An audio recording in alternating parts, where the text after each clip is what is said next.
Hello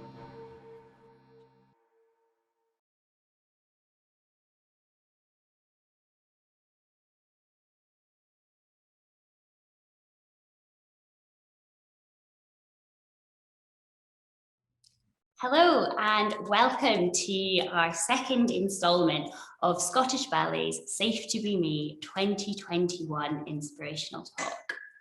My name is Sara and I am part of the engagement team at Scottish Ballet. My pronouns are she and her, and I am a British and Indian woman with long brown hair and brown skin. I am wearing a black top, and I am in the engagement studio at Scottish Ballet. So there is a plain background with a ballet bar behind me. We are also joined by Catherine King, who is the British Sign Language English interpreter. Hi, Catherine. Catherine's pronouns are she and her. She is a white woman with curly brown hair. She is wearing a dark top and she is in a plain background. And we are very excited to be joined by Sonia Sabri. Sonia is a multi-award-winning dance artist, choreographer, and mentor. She's one of the world's leading Kathak dancers and is artistic director of Sonia Sabri Dance Company. Hi, Sonia. I'll let you, pass over to you to introduce yourself, but we are so excited to have you here chatting with us today. Hello, Sara. I'm really pleased to be here today. Thank you so much for inviting me.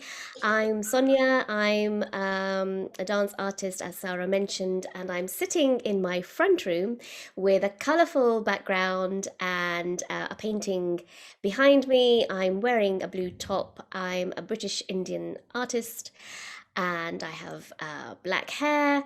And yeah, I'm really looking forward to this.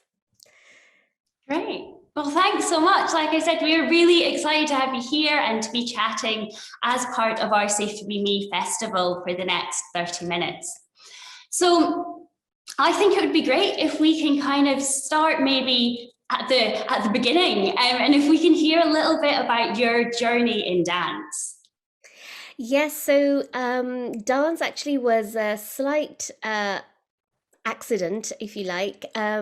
My dad wanted me to be a Bollywood actor because that was his dream. He comes from a very both my parents come from a very strict Orthodox family, quite working class. And I think just being in that in family setup where it's really hard to kind of save up and have a so-called good life, with all the kind of luxuries, he decided that the best way would be to become a Bollywood star and have, all the flashy cars and the big houses and wear all the, the labels and what have you. So, cutting a long story short, he never made it to Bollywood or Mumbai, and so he was back in India at that time, and then he managed to get to the UK, got married, had a couple of kids, and me being the firstborn, he said, right, I'm going to make my daughter a Bollywood actress. So he put me into drama school, so I went to the Birmingham School of Speech and Drama and learned quite a lot about acting and writing poetry and do all the usual things. And I went on to do Lambda training, and I also trained in dance, but it was through a friend who recommended another style of dance that was her kind of interest, and she said, why don't you come to my class? And these classes were happening at the Birmingham Midlands Arts Centre, or known as the MAC. And my dad is one of those people who likes to arrive at every event or any kind of appointment really early. So, like really early. So we get to the MAC, And we got to the studio, but the class I realized was not the same class as my friends, and it happened to be a Kathak dance class. And my dad says, "Well, this looks similar to something I've seen." He had no knowledge about dancing, but he said he recognized some movements that maybe he had seen in a Bollywood film. Why don't you just jump into this class? And I was quite young. I was probably like 6 or 7. And the teacher said, "Why do you want to dance?" She brought me into the studio and she asked, "Why do you want to dance?" And I said, "I don't want to dance. It's my dad who wants me to," because he has this dream of me being a Bollywood actor. So I told her the whole story. Anyway, um, I got in, and I think the moment I saw my teacher dancing and the passion and her commitment, her dedication, it was like dance was her life. If there was no dance, there would be no life. It was like that.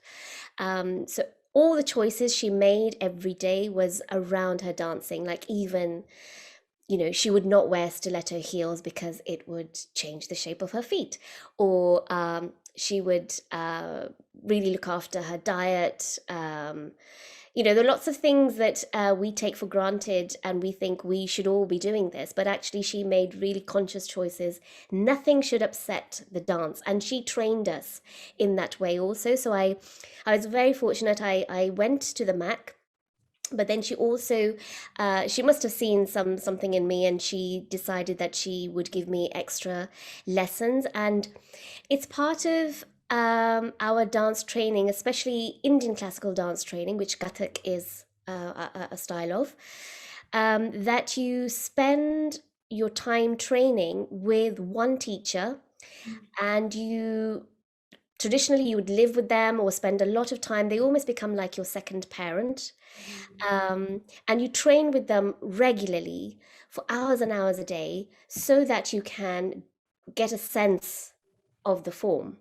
Mhm. So it's a traditional way of, it's like the guru disciple way of learning.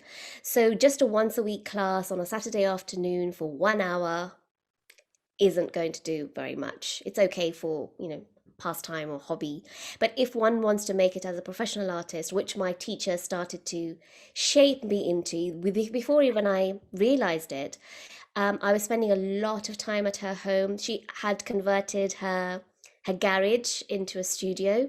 Oh, wow. So yeah, so I literally was there from morning till night, and I was only 8, 9, but I would spend all my holidays, school holidays, Easter holidays, weekends, anytime I had free, she would invite me and a few other students, and we would just train. We would be immersed in music, dancing. We would eat together. We would, sometimes when we had a break, we would watch films together. It was just being in that kind of family environment where dance and music was the penultimate. You actually blocked out the world. Mhm. Um, so yeah, so my training continued for 11 years like that. I did my debut performance, which is, again, it's quite a milestone event where the teacher or the guru presents her student or his student, and the student performs for 2 hours solid. Wow.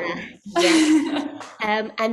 And you invite audiences to see that debut performance, and they always become a witness. It's not the end of your journey, it's the beginning of your dance career.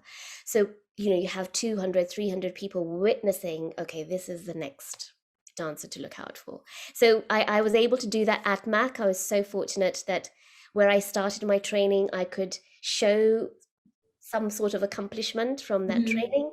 But then Yeah. my teacher, who was traditionally, she was from Pakistan and had come over to England way years before. She wanted to go back to Pakistan to show her teacher, her guru, Mhm. that this is what you can produce being away from the land of where the dance tradition starts from. So it's a bit like saying, if it's the Russians or if it's the French who brought ballet, it's almost like going back to those lands and saying, we can produce fantastic ballet dancers anywhere in the world. You don't have to be French or Russian or whatever to be able to do it. So it was a bit like that. So after that, my career took off. I was touring with my dance teacher's company, and then eventually I started to branch out, discovering my own voice, I guess, through my dance. Because up till then, I think you're dancing your teacher's style or everything that they've honed, but you're not wearing dance as a costume. You have to find your individuality in this language that you've been given.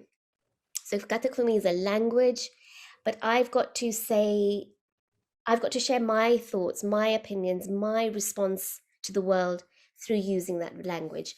So I had to find my own pathway to do that. And hence why I'm now doing quite an array of work, everything from the classical idiom or the classical style of Kathak right through to urban, which is very much about me growing up in the UK and all these amazing influences of music, hip hop, street, grime, all of that really influences my Kathak dance.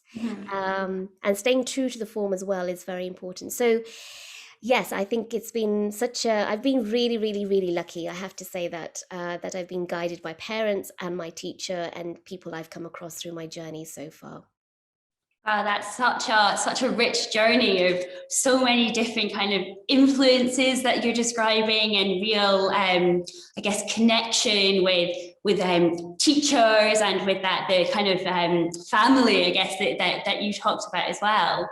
And I suppose as an 8-year-old child, or especially as a really young child, that takes a lot of commitment and a lot of kind of drive to do that. So I guess I have a couple of questions, and I guess one of them was that, what was it about dance or about movement that you connected with so much to kind of drive that passion and that journey? It's a great question. As a child, and I think still now, as a child, I was such an introvert. I didn't have much confidence, very shy. I would be the child who would always be hiding behind a mother or my dad. I'd be always holding my dad's hand. Wouldn't really talk to anyone. So actually going into a dance studio with all these people who were learning was quite a shocking experience. And then being left there, I would hate being left somewhere. So I'd have to go obviously to school or to speech and drama school, or even if it's like a school event, I just loathe it being left there. So when I was left at the studio, it was such an overwhelming experience.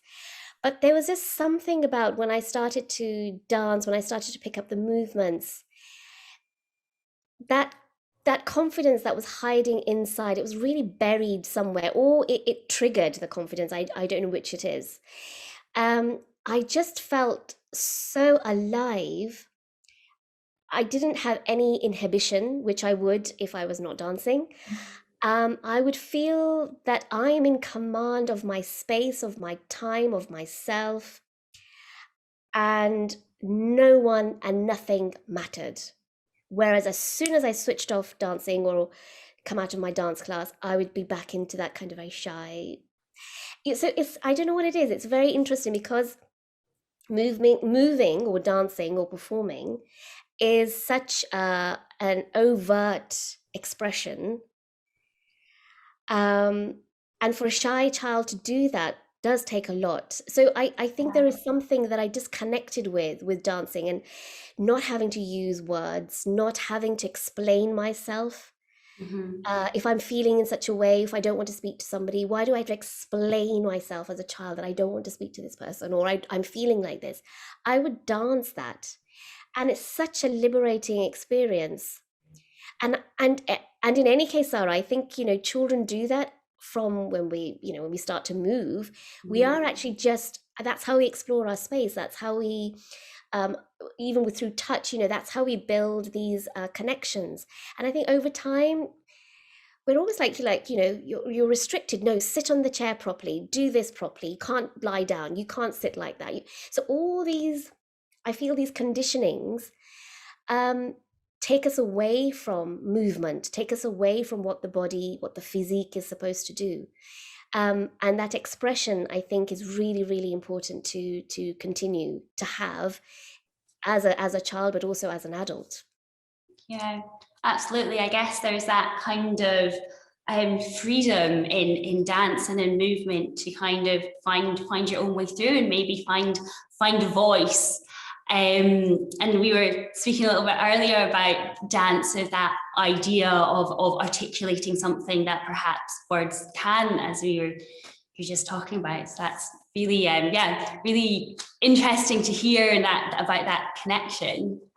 And so I guess this is maybe leading on from that as well, but is there something specific about dance and about that experience that makes you feel safe? Is there something that you find in that? Yes, so I feel that it's very important for ourselves to feel like ourselves and not have to, as I mentioned, justify anything. As you said, it is freedom. So it's the time. Even today, even now, I am at my most purest, at my most comfortable place when I'm dancing. Outside of dance, I'm having to think, if I said this to this, or if I shared this, they might think like this. If I did that, they might think like that. So I'm always thinking about how others are going to perceive me. Mm-hmm. But in dance, when I'm performing or when I'm just practicing, I'm just me, and I am spending time with me. I am discovering myself every single day. How am I responding to the world? How do I think about certain, or how do I feel about certain things? That time that I have with me is quite sacred. It's very special. No one can take that away from me. And if it is taken away from me, I don't know how I would function in the world. So that safe space for me is always about feeling like you are in command, and you feel that you are at your most, in your most powerful mode. Mm-hmm. So when we feel powerful, that's sheer confidence. When we feel confidence, then there is no way that we can be stopped in achieving. And I think getting that sense of confidence and that power and feeling special um, enables us to reach out for things in daily life. It gives us that resilience as well to anything that sometimes is thrown at us, or we're told that, oh, you can't do that, or you're not good enough to do that. I think dance, that moment that we have in dance, it trains us to really believe in ourselves. And I think that is what is my safe space. If I have self-belief, I feel I could conquer the world. Wow, I think that's such an incredibly inspiring idea of dance being that place where you're saying it's just me at the kind of truest form, and inspiring that self-belief, which kind of can go out maybe into other areas as well. Thank you so much for sharing that. And I guess also maybe thinking back to yourself as a young person. So in Safe to Be Me project, some of the workshops that we were doing, we are going to young people who are between 10 and 12, so that they're at the end of primary school. Thinking back to yourself as a 10 to 12-year-old, that kind of age, is there anything any advice you would have loved to hear? Yeah, I think for me, when I started out, or when I started to think about dance, I knew it was hard work. I knew it's one of those professions you just have to be immersed in. You have to look after yourself. I think I would have liked more advice around how to have a good diet, how to rest, as well as relentlessly practicing, because I don't know whether that's because science has looked into this and researched this much more now, as we are evolving as a society and evolving around our thinking about those career pathways. Maybe dance is now considered, yes, it is a career of choice, so therefore there's more research on it. But I would have liked somebody to have said, rest and recovery time is just as important as your practice time, your diet, your yoga, or your body conditioning, or going to the gym sometimes is actually beneficial as well as your dance. So I guess what are those things that complement dance, which will make myself a better dancer, apart from just practicing the technique? So I think I would have really appreciated that, because I've had to self-learn that, or go to peers, or go to psychologists, dance psychologists, people who look after like nutritionalists, physiotherapists. I've had to go to them to seek advice, but much later on. So I think sometimes, if I had known that earlier, maybe I would have done things differently. And I think just a reality check on how it is to run a company, because I am an independent dancer, so I do my own dance work, but part-time I also do artistic direction for the company. I think everyone, when they come out of dance training, like, yeah, I'm gonna have my own company, I'm gonna have my own theater, or I'm gonna have my own studio. That's great, but there's a lot of hard work which is not related to your dancing. So, for example, you've got to know about business management, you've got to know about fundraising, you've got to know about sponsorships and networking. Now, for me, if I'm a shy person, and when I come out, I do that when I'm on stage, but having to go and network, oh my goodness, it's such a it's like another performance. It's a different kind of performance.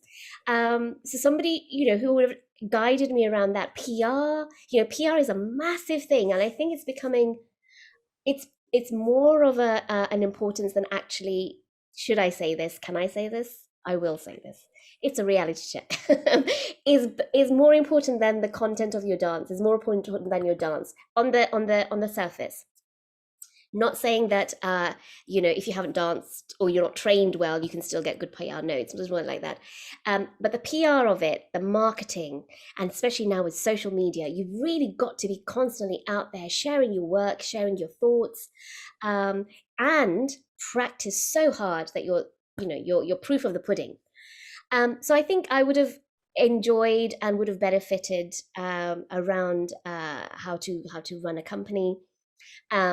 Because I think learning on the job is good, but it's just it's like with anything, if you have a head start, you're just then geared in the right way. I think having to manage the artistic side of me, the dance artist, and then the director side, they are two different worlds, and I've had to really be so disciplined about almost compartmentalizing myself, that this is my time for directing the company or directing a show, and this is the time when I can be creative. So I think there's a lot of knowledge now out there, and I think for every young person who's considering to be a dance artist, I think there's lots and lots of information, and I'm really pleased that I'm now at that stage where I can also be part of sharing that knowledge. Yeah, so from what I'm hearing, that there's so many things that go into being a dance artist, and that go into this journey, where obviously the kind of creative and dance and choreographic elements, but then also kind of how to manage things, and this whole other side that maybe we don't always think about.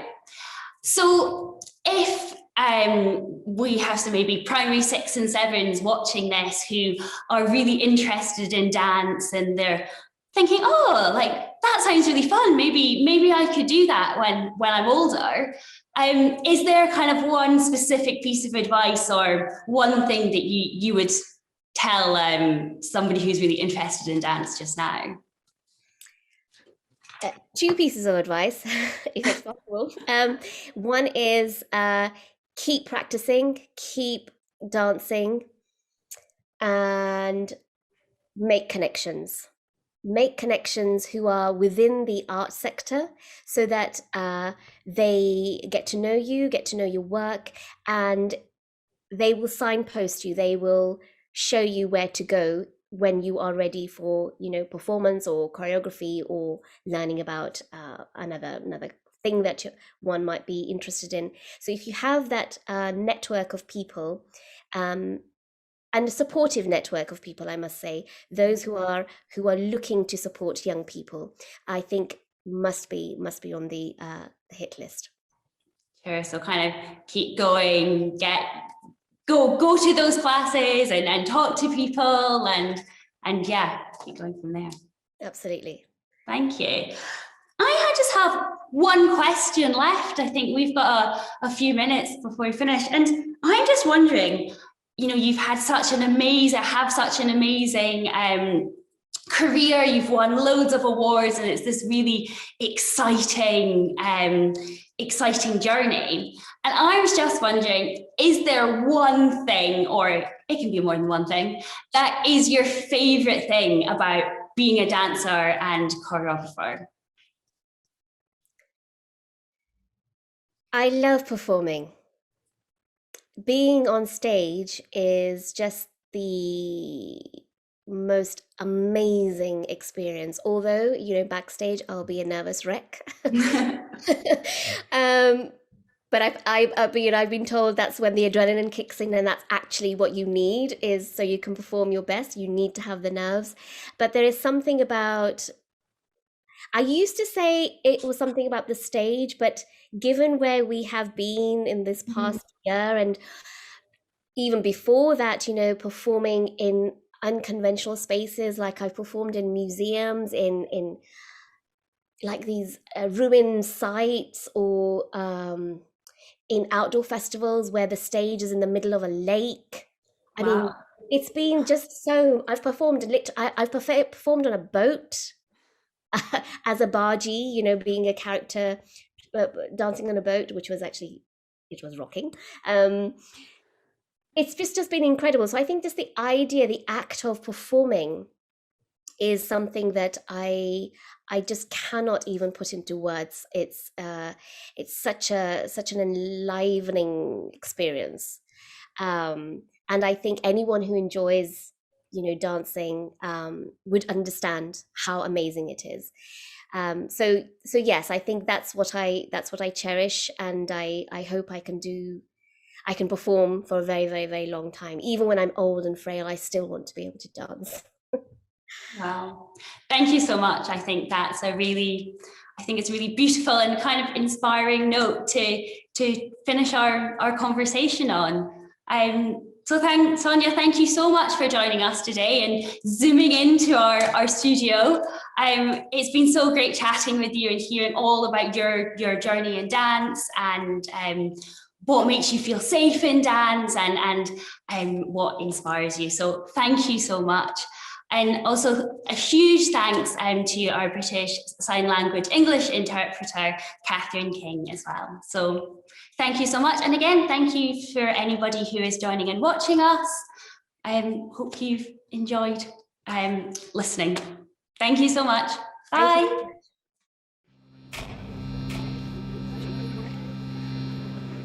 Thank you.